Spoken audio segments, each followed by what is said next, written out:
Vamos a continuar con el programa. Buenos días, profesores, alumnos y público en general.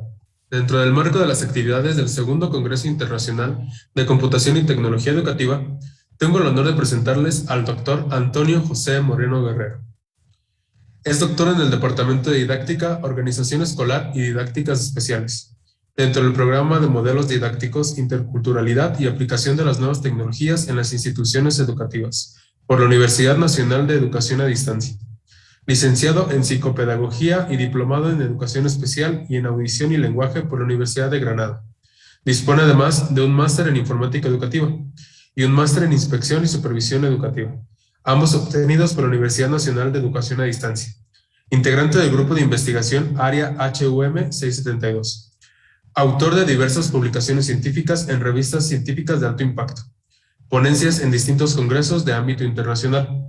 Ponente en cursos de formación del profesorado y de extensión universitaria. El doctor nos presentará la conferencia magistral titulada Uso del video como recurso pedagógico para la formación de docentes en organización escolar. Buenos días, buenas tardes desde aquí en España. En primer lugar, quiero agradecer a la organización por invitarme a este evento. Voy a compartir mi pantalla para dar comienzo con la presentación, ¿de acuerdo? En este caso, a ver un segundo. Vale, en este caso voy a hacer una presentación del uso del vídeo como recurso pedagógico para la formación de docentes en organización escolar. Decir que este estudio, bueno, esto fue tanto un estudio como una experiencia. En realidad partió de una experiencia pedagógica para después llevarlo a cabo como estudio y ver las bondades que tenía este método, ¿de acuerdo? Después entraré un poquito más en detalle, pero en principio, para avanzar un poquito sobre lo que os voy a presentar, en principio, esto se plantea en una asignatura denominada Organización y Gestión de Centros. Aquí en España, pues esa asignatura se desarrolla en el máster principalmente. También se desarrolla en otros grados, en el grado de educación primaria y en el grado de educación infantil. En el máster, en este caso, pues es una asignatura que es puramente normativa, que es pura legislación. Entonces, dadas las circunstancias, yo me planteé como docente cómo puedo llegar al alumnado de alguna manera en una asignatura que es tan teórica, que es tan tosca, que es tan compleja, para que interioricen un funcionamiento y una organización de un centro educativo. Pues en este caso me intenté poner en su situación y planteé el uso del vídeo educativo y el role-playing, ¿vale? En este caso, también deciros que parto de la experiencia de haber sido durante 2 años jefe de estudio. Entonces, en este caso me fue más sencillo tratar de ponerle o estructurarle todo el funcionamiento y la organización de un centro, desde principios de curso, que aquí en España se inicia en septiembre, hasta junio, ¿vale? En este caso, durante la presentación lo que voy a es presentar un poquito qué es el role-playing y el vídeo educativo, cuáles son las características del role-playing y del vídeo educativo, qué nos hace falta para poner en práctica este método pedagógico, por si alguno de vosotros, ya no sea en organización y gestión de centros, sino en cualquier otra asignatura que se considere, para ponerlo en práctica, ¿qué necesitaríais? La fase que yo seguí para desarrollar esta aplicación didáctica y el ejemplo práctico que después entraré un poquito más en detalle. En este caso, ¿qué puedo decir? Puedo decir que el role-playing dentro del ámbito educativo se define como un método de enseñanza que trata de simular situaciones de la vida real, donde cada participante interpreta un papel, el cual debe estar previamente pensado para poder saber cómo poder actuar su personaje según la situación presentada. En este caso, para la propuesta pedagógica que yo establecí, tuvimos que identificar todos los agentes existentes dentro del centro, todos los órganos de coordinación docente, todos los órganos de gestión, todos los órganos de actuación que permitían poner en funcionamiento todo el desarrollo de un centro educativo. Y por otro lado, tenemos el vídeo educativo, que puede considerarse como un recurso didáctico que facilita la transmisión de conocimientos. ¿De acuerdo? Entonces, unimos, por un lado, el role-playing como método de enseñanza o método pedagógico, que en este caso no se hizo único, sino que se hizo complementando otros métodos pedagógicos, como puede ser el cooperativo, el colaborativo, y además le aplicamos el uso del vídeo educativo, con la intención de simular una situación que se hace en el día a día en los centros educativos y asociándola además con una representación gráfica que ya queda guardada para toda la vida, de cara a que ellos puedan visualizar y puedan recordar esa estructura y esa organización. Hablando de las características tanto del role-playing por un lado como del vídeo educativo, podemos decir que el role-playing en el ámbito educativo pues, promueve el interés y el estudio en el estudiante. Está claro, si lo normal o lo habitual, por desgracia, es un método expositivo donde yo expongo como docente los contenidos o los elementos curriculares planteados y el estudiante solamente escucha, en el momento que aplicamos algo distinto, y esto es algo distinto a lo que ellos no están acostumbrados, pues ya genera interés. También este método, el role-playing, hace que el alumno sea protagonista, porque sí, yo como docente voy a supervisar todo el procedimiento, pero realmente quien tiene que establecer las pautas, las fases, los papeles, la redacción de esos papeles es el propio estudiantado, incluso la elaboración de la grabación y el montaje del vídeo final. Yo pues, oriento todo el proceso. ¿Qué hago para poder orientar todo este proceso? Pues en una plataforma Moodle, en la Universidad de Granada se denomina Prado, pues introduzco todos los aspectos teóricos de la asignatura necesarios para poder desarrollar la actividad. Después es un proceso formativo más dinámico y más activo, es evidente. Un ejemplo lo tengo de esta mañana. Esta mañana está impartiendo la asignatura de organización y gestión en educación infantil, que es una etapa previa a los 6 años en el ámbito español. Y en este caso, pues la primera parte he estado mostrando los órganos de coordinación y de gestión del centro. Ha sido una hora que ha sido un poco más teórica, pero en el momento, y ahí en ese momento el alumnado, las caras que tenía eran de seriedad, de concentración, para intentar seguir el contenido. Pero en el momento que hemos pasado la siguiente hora a empezar o a comenzar con esas grabaciones, la percepción, o sea, la cara de los estudiantes ha cambiado automáticamente. Ya estaban sonriendo, estaban más atentos, estaban más participativos. Por eso es más dinámico y más activo. También potencia el trabajo en equipo, la creatividad y la imaginación. Aspecto curioso. Cuando empiezo con este tipo de método pedagógico, la mayoría de las personas que están o que forman parte del aula no se conocen entre sí. Pero cuando termina todo el procedimiento, los estudiantes sí que se acaban conociendo entre sí. ¿Qué ocurre? En este caso, en este trabajo en equipo, que es lo que se trata de simular también, lo que se hace en un centro educativo, que es trabajar en equipo, empiezan lo que son las habilidades sociales. Entre las habilidades sociales donde cada estudiante pues, tiene que saber respetar la opinión de los demás, se tienen que llegar a consenso en distintas acciones. Entonces, en este caso, fomenta el trabajo en equipo. Promueve la creatividad y la imaginación, porque los estudiantes son los que plantean una situación que nunca han vivido. Y me preguntan, ¿no? ¿Yo podría hacer esto? Sí. ¿Y lo podría hacer de esta otra manera? Sí, ¿por qué no? Vamos a avanzar, vamos a hacerlo. ¿Es lo que dice la normativa? Sí. Estupendo. Pues hay distintas formas de plantearlo. Y después, como hemos dicho, se asocia a otros métodos pedagógicos. En este caso, yo lo aplico asociado al método cooperativo, al método colaborativo y al Blended Learning, que es usando la plataforma Moodle con los contenidos teóricos más bien colgados para que ellos puedan acceder y visualizarlos. Además de hacer distintos supuestos prácticos que están relacionados con el desarrollo de la asignatura. El vídeo educativo que nos permite. El vídeo educativo nos permite esa simulación que hemos planteado con el role-playing, pues organizar todo ese conocimiento. También ilustra los contenidos didácticos, es decir, ¿qué es lo que realmente tengo que mostrar? Motiva al docente, por supuesto, el hecho de grabarse, ya nada más que el hecho de hacer una situación distinta, le va a hacer que esté motivado, pero es que además es una situación distinta donde ellos tienen que exponer, representar algo a lo cual no están habituados y entonces les tiene puesta están con la alerta, los sentidos tienen totalmente en alerta. También se permite evaluar el proceso formativo. En este caso es evidente, es una evaluación por evidencia. La evidencia es montar una simulación de la organización y gestión de centros según establece la normativa. El producto final, el vídeo, se evalúa por evidencia, se ve perfectamente cómo va elaborándose y cómo se ha generado ese producto final. Ojo, en este caso yo como docente, como actuación como guía, cada grabación la superviso y todo el resto de estudiantes están presentes para hacer matizaciones, correcciones en ese momento, y si hay que volver a grabar con las correcciones, pues se vuelve a hacer. Ahí es donde se genera realmente el aprendizaje.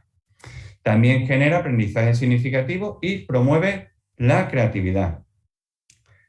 Si nosotros queremos poner, o cualquiera de los que están aquí presentes decide poner en práctica lo que es el roleplay en el vídeo educativo, ¿qué tiene que hacer? En primer lugar, un poco de imaginación. No solamente un poco, es mucha imaginación.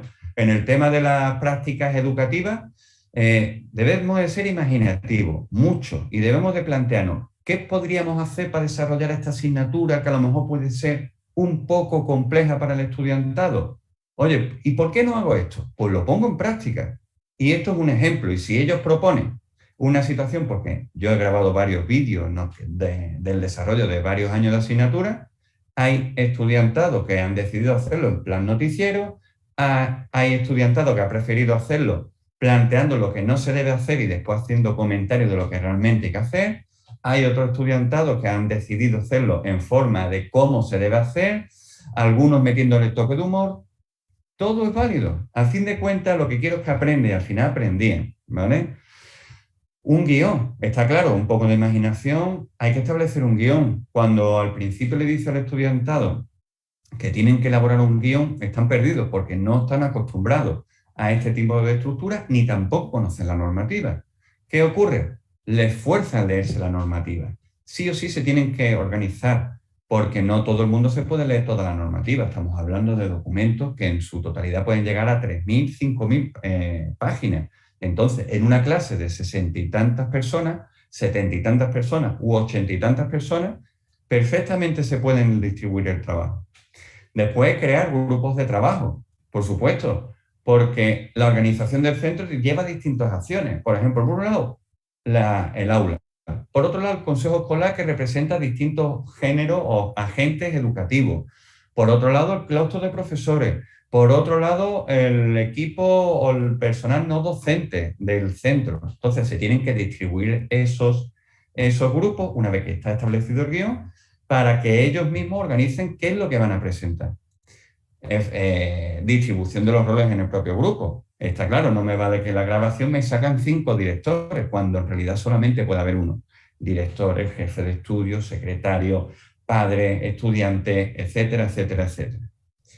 Fundamental, una cámara de vídeo. Si no tengo cámara de vídeo, no puedo llevar a cabo la grabación. Un programa de edición de vídeo, por supuesto, porque las grabaciones no van a salir siempre todas correctamente. Habrá momentos que haya que cortar, pero es que después hay que hacer el montaje final. Y después, sobre todo, un sistema de supervisión y control para ver que el alumnado está haciendo correctamente. Si yo a ellos les dejo la libertad absoluta y no actúo como guía en ese proceso de supervisión, probablemente el resultado final no sea adecuado y además el alumnado no va a aprender adecuadamente. Entonces, en este caso es fundamental que el alumno organice y nosotros estemos supervisando y orientando continuamente a los estudiantes, ¿vale? ¿Qué fases deberíamos de seguir para esa aplicación práctica? Primero, pensar los elementos curriculares que queremos desarrollar en nuestra asignatura. Que tengo una asignatura de ciencia de la naturaleza y queremos simular el proceso, pues, de reproducción del ser humano, pues principalmente pues, nos centramos en ese proceso. Que queremos hacer una simulación de la literatura con la representación de la época en donde se desarrollaban las zonas del teatro con distintas obras teatrales, lo podemos hacer. Todo es imaginación y plantearse cómo se puede desarrollar esos contenidos o esos elementos curriculares que yo, por mi guía didáctica o por mi sílabo, tengo que presentar. Después, el paso siguiente sería determinar los criterios de calificación y el proceso de evaluación. Fundamental. De nada sirve que yo le diga al alumnado que tiene que hacer una simulación de una organización y gestión de un centro, que monten un guión, que hagan las grabaciones, que se distribuyan los roles, que digan, que sepan lo que tengan que decir en cada una de las partes y después evaluarlo con un examen. No tiene sentido ninguno. Si yo aplico métodos activos de enseñanza, tengo que aplicar métodos de evaluación activos. En este caso, ¿cómo se hace? A través de un portafolio, a través de unas evidencias y a través después de una elaboración de distintos supuestos prácticos relacionados con esa práctica que están desarrollando. Después, cuando ellos sepan o tengan muy claro qué porcentaje le van a corresponder a esa evaluación de su trabajo, pues una lluvia de ideas. Hay que escuchar al estudiante. Tenemos que ver cómo se organiza esa estructura. Entonces, ellos al principio van a tener dificultad, pero hay que dejar lo que ellos inicien, que ellos planteen, a ver qué es lo que les gustaría hacer. Y ya con lo que ellos van planteando, yo como docente o cualquiera como docente ir orientándolo, ¿vale?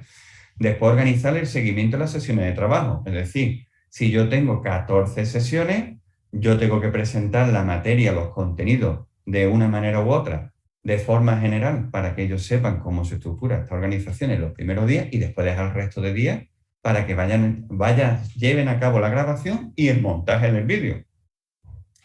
Después también organizar los grupos de trabajo, cuáles son los roles, qué elaboración del guión, eso lo hacen ellos, pero yo superviso. Y yo voy preguntando, ellos me van diciendo a la pizarra, venga, director, fulanito, secretario, menganito, y van diciendo y en un determinado momento puedo decir yo, oye, ¿no te falta un jefe de estudio? Ah, es cierto, bueno, pues jefe de estudio, ¿quién va a ser? Oye, ¿y no te faltaría también un inspector de educación? Ah, pues cierto también, hay que ponerlo, ¿vale? Entonces, con lo que ellos plantean y con lo que yo voy orientándoles, pues ellos van montando. Y después tenemos lo que sería el montaje del vídeo, la presentación oficial del trabajo. Cuando ya es el último día, pues ellos llevan a cabo la presentación del vídeo y en esa presentación del vídeo, además de haber hecho toda esa retroalimentación que se le ha ido dando a medida que van grabando, ese día del vídeo se vuelve a retroalimentar al estudiante y se van haciendo paradas para ir explicándole las partes, lo que está correcto, lo que a lo mejor no termina de estar totalmente correcto, qué es mejorable, qué no es mejorable. ¿Vale? Como he ido explicando a medida de todo el procedimiento, esto lo he desarrollado yo principalmente en el máster de formación de profesorado, aquí en la Ciudad Autónoma de Ceuta, en el desarrollo de la asignatura de organización y gestión de centro educativo. Es verdad que ahora lo estoy implantando en una asignatura de organización y gestión de centro en la etapa de educación infantil. El profesorado o el estudiantado del máster de profesorado es un estudiantado que ya viene con una formación, una carrera previa. El estudiantado del grado de educación infantil suelen venir principalmente del bachillerato, ¿vale? Acaban de salir de lo que es la formación obligatoria dentro del ámbito nacional y se accede, por así decirlo, al grado, ¿vale? En este caso de educación infantil. Hay una diferencia. El estudiantado del grado es más parado. El estudiantado del máster de formación de profesorado es más activo, es más participativo. En ambos casos, siempre se inicia de lo mismo. El primer día de clase le explico todo el procedimiento que se va a seguir, todas las acciones que hemos dicho anteriormente. El primer día es como por así decirlo, les choca. ¿Por qué? Porque en ese primer momento ven un mundo muy grande, muy inmenso, muy difícil de desarrollar, que se ven con incapacidad de hacerlo, ¿vale? El estudiantado del grado de educación infantil apenas opina, apenas dice, el profesorado o el estudiantado del máster profesorado sí que da su opinión, dicen que es una cosa muy compleja, que puede conllevar mucho trabajo. Entonces yo ahí entramos en el debate. ¿Qué preferís? ¿Que ponga un examen de toda la normativa? Yo, si queréis, lo hago. ¿Qué queréis? ¿Que ponga diapositiva y yo vaya explicando la normativa una a una? Yo lo hago. Pero ya os digo que es más complejo hacerlo así y aprenderlo así que de la otra manera. Lo que les digo yo a ellos. No es cuestión de que ellos aprueben, que sí, que al final ellos van a buscar aprobado. A mí lo que me interesa es que ellos aprendan, porque ellos aprendiendo automáticamente están aprobando. Pero ellos en ese principio no están acostumbrados. No están acostumbrados a trabajar en equipo por el sistema educativo como está organizado en el ámbito nacional, aquí en España, donde se prima mucho la exposición oral y el trabajo individual. Pues tienen que aprender a trabajar en equipo, porque a fin de cuentas nuestro trabajo en los centros educativos, porque yo ahora estoy en la Universidad de Granada, pero yo hasta hace un mes y durante 18 años he estado en centros educativos de educación infantil y primaria. Hay que trabajar en equipo, ¿vale? Y en todo ese procedimiento empezamos con una parte más teórica, con el desarrollo del supuesto, y al final se va pasando una parte mucho más práctica y grabación. Cuando terminan todo el proceso, ellos al final se dan cuenta que aprenden. Ejemplo, yo el primer día les pongo un Kahoot y le pongo 10 preguntas. Y en esas 10 preguntas planteo elementos, contenidos que se van a tratar en la asignatura. En ese primer día no aprueba ninguno de los estudiantes, ninguno. Pero es que haciendo el mismo Kahoot el último día, aprueba el 100% de los estudiantes y con notas superiores a 9, entre 9 y 10. Entonces, ¿han aprendido? Sí. ¿Han desarrollado la práctica? Sí. Después ellos hacen su propuesta, establecen su propuesta de mejora, que en este caso, pues, a lo mejor presentar vídeos en la plataforma Prado para poder mejorar esa comprensión de sus contenidos, por ejemplo, o la elaboración de más supuestos prácticos, y siempre dan su valoración, ¿vale? Y en este caso, ¿dónde reflejamos todo esa experiencia educativa? Que es una experiencia así, la llevamos a cabo o la representamos a través de un artículo que está publicado en una revista de alto impacto. Y por mi parte, os agradezco vuestra atención y estoy abierto a responder cualquier tipo de pregunta que queráis hacerme. Muchas gracias. Muchísimas gracias, doctor. Damos inicio a la sesión de preguntas y respuestas. Si alguien tiene alguna pregunta, puede abrir el micrófono o escribirla en el chat y con todo gusto se las leo al doctor.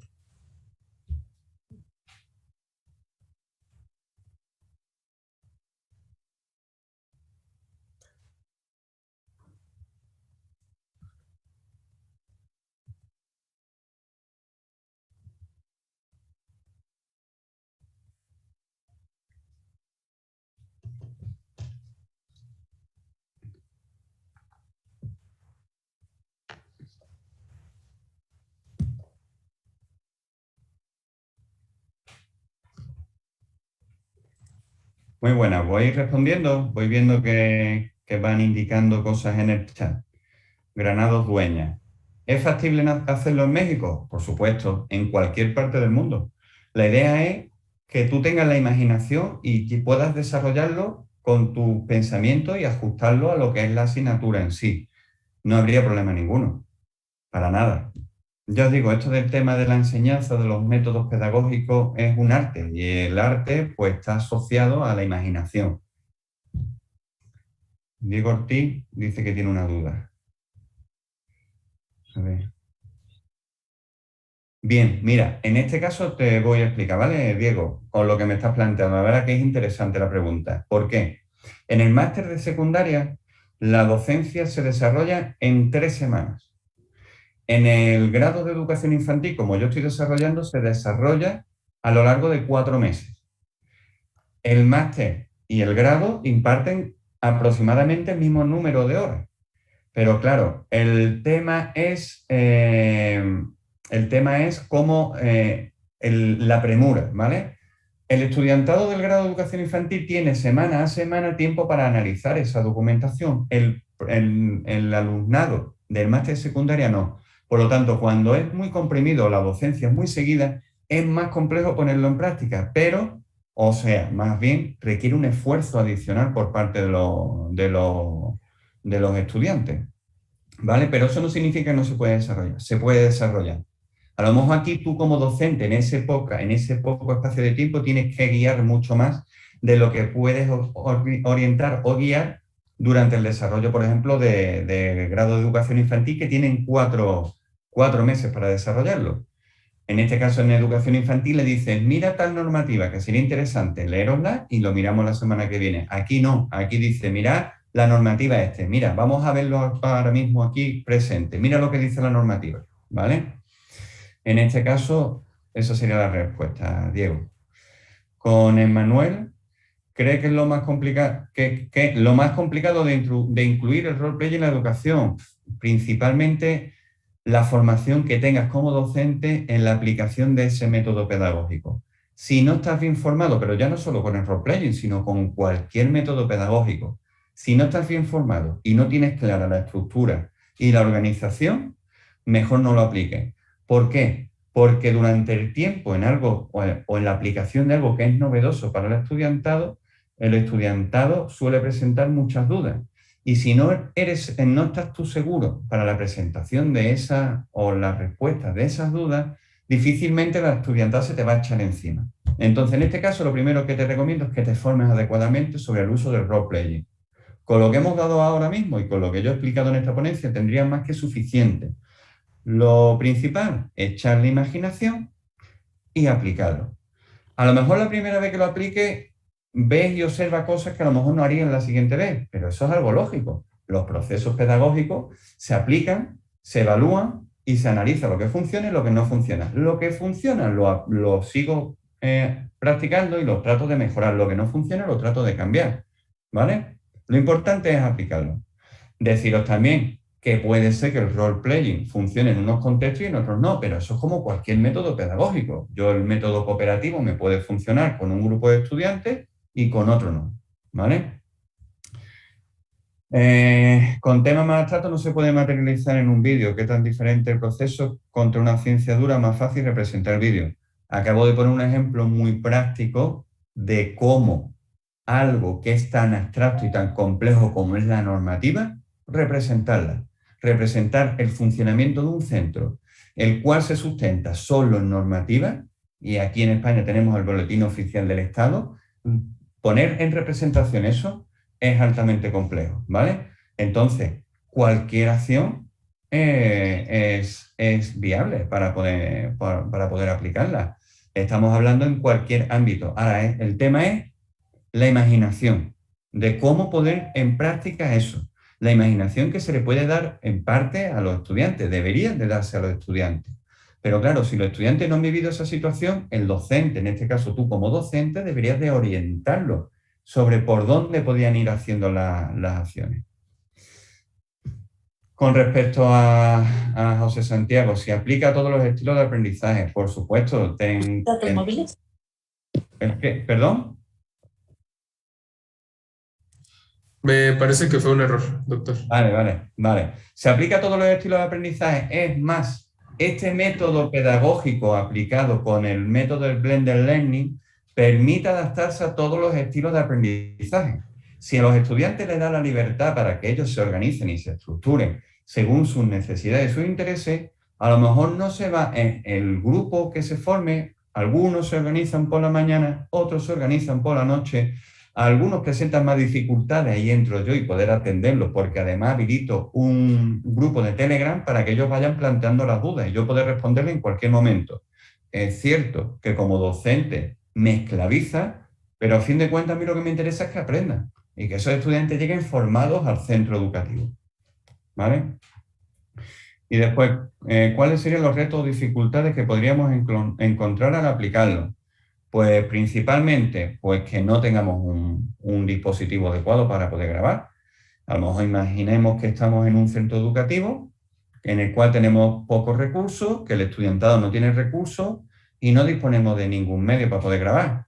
Pues ya sería un problema, porque si queremos que grabe el estudiantado, pues que tenemos que dejarle nuestro móvil. Es más complicado, ¿vale? Eso sería una de las dificultades. Otra de las dificultades, la falta de competencia digital del estudiantado a la hora de montar un vídeo educativo. Sabemos, y se sabe por investigaciones que se han desarrollado, que los estudiantes son muy buenos en competencia. La competencia digital es para poder aplicar ellos en sí para cosas suyas, de ocio. Pero para el ámbito educativo, la competencia digital que presentan es baja, muy baja. Entonces, esas son las principales dificultades. También podemos encontrar, en este caso, pues, estudiantes pues, que no quieren desarrollar esto. Entonces, tenemos que darle la alternativa de decir, bueno, pues tú te examinas con un examen, sobre todo la teoría, ¿vale? Que no me he dado el caso, algún momento determinado hay algún estudiante que ha querido hacer eso, pero cuando ha sopesado las dos opciones, pues le ha tirado más por el vídeo. También podemos encontrar a alguien que pueda tener necesidades educativas especiales asociadas, por ejemplo, con problemas de autismo, pues entonces esa persona puede tener más dificultades para llevar a cabo una grabación. Entonces habría que buscar otras alternativas para ese estudiante para que estuviera involucrado en el proceso sin necesidad de aparecer en el vídeo. Por ejemplo, puedes... Lo siento, pero no oigo bien lo que dices. A ver, perdón. Vale. Y en principio, pues sería todo eso. ¿Vale? Nada más.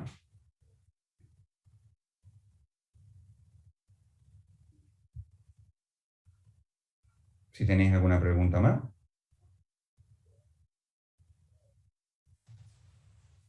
Me parece que ya no hay más preguntas, doctor.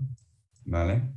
Ok, entonces, a nombre de la Facultad de Informática, se le agradece su admirable participación en el segundo Congreso Internacional de Computación y Tecnología Educativa. Muchas gracias, doctor. Gracias a vosotros. Hasta luego. En breve continuaremos con el programa.